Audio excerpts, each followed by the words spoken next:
Hi, Sean Callahan here. Thank you for watching Husker Online on YouTube. Remember to hit the thumbs up on this video. Let's get 500 likes here, and we appreciate all the support here of HuskerOnline.com. And today we're going to begin our post-spring wrap-ups here, talking quarterbacks. And as you look at quarterbacks right now for Nebraska, obviously a lot of change happened over the offseason with Nebraska bringing in 3 new quarterbacks to the roster this spring. First and foremost, Texas transfer Casey Thompson, and he was the guy all spring. He was healthy, went through spring ball, all 15 practices, and took the number 1 rep. So there really wasn't a lot of drama, and I think that would be maybe the most disappointing thing of the spring. We didn't really truly get that battle, but I think later on over the course of spring, we did see things heat up the final week. Chubba Purdy returned, the Florida State transfer. He had a foot injury,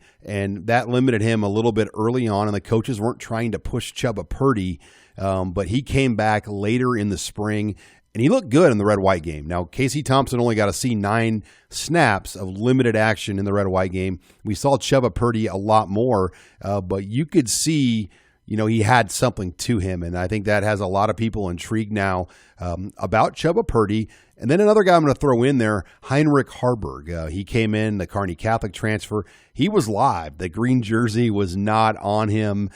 He battled a finger injury that limited him over the course of the spring, but he's the biggest guy. He's the strongest guy, arguably the fastest of the quarterbacks. And I think he might have one of the strongest, if not the strongest arm of that group. He just needs reps. And Scott Frost told him, like, hey, we're going to take the green jersey off you. We're going to let it go live because we want to see what you can do. And you could see some of the things he could do as well. So there is the potential for competition, I think, at that position, but it just didn't really materialize. You had Logan Smothers challenging Casey Thompson, but in all reality, I don't know how he fits in the big picture. I don't know if he has the true arm strength to run this type of offense for an NFL guy like Mark Whipple. They're going to put the quarterback now under center more. They're going to still be in the shotgun, but you'll see quarterbacks under center. We have not really seen that under Scott Frost at Nebraska.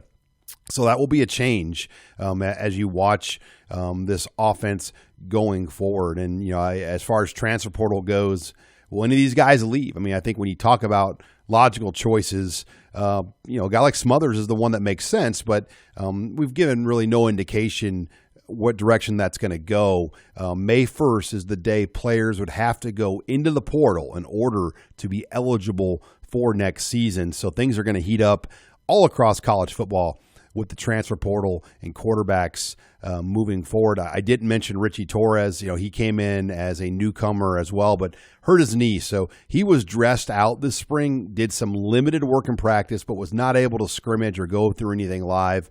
I know Torres has got a very good arm, but he was recruited by Mario Verduzco.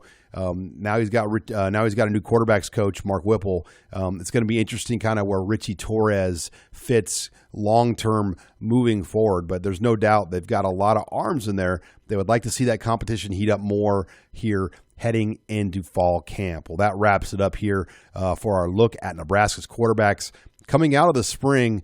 Up next, we'll talk more about Nebraska's running backs and just what that group looks like heading in to 2022. For HuskerOnline.com, I'm Sean Callahan.